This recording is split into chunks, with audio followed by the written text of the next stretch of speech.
আধুনিক আকাশযুদ্ধে শুধু পাইলটের দক্ষতা নয়, বরং মিসাইলের পাল্লা এবং প্রযুক্তি বিজয় নির্ধারণ করে।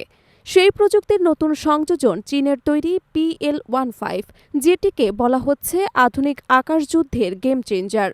2015 সালে প্রকাশ্যে আসা এই এয়ার টু এয়ার মিসাইলটির দৈর্ঘ্য প্রায় 4 মিটার, ওজন 200 কেজি এবং এতে রয়েছে 40 কেজির উচ্চ বিস্ফোরক ওয়ারহেড।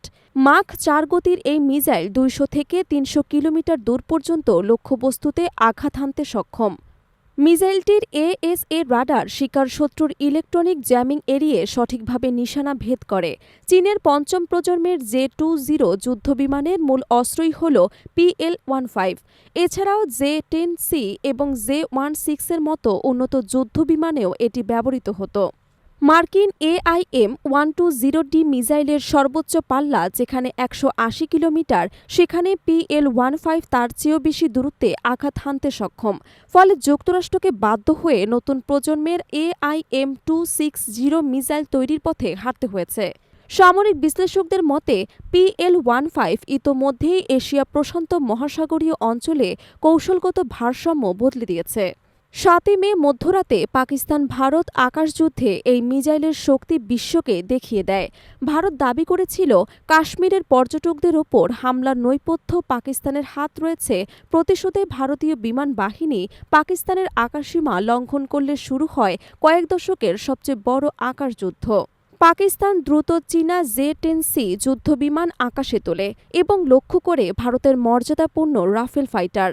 ইতিহাসে প্রথমবার প্রায় 200 কিলোমিটার দূর থেকে ছোড়া PL-15 মিসাইল এক ঝটকায় ভূপাতিত করে ভারতের রাফেলকে।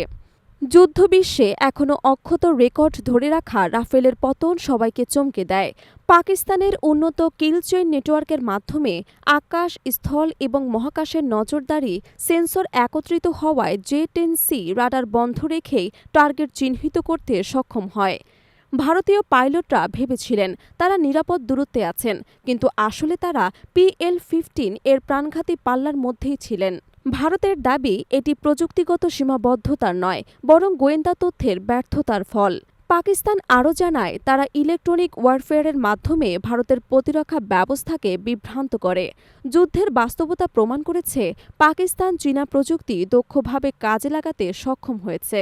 রাফালের পতনে ফরাসি কোম্পানি দাসো এভিয়েশনের শেয়ার মূল্য ধসে পড়ে।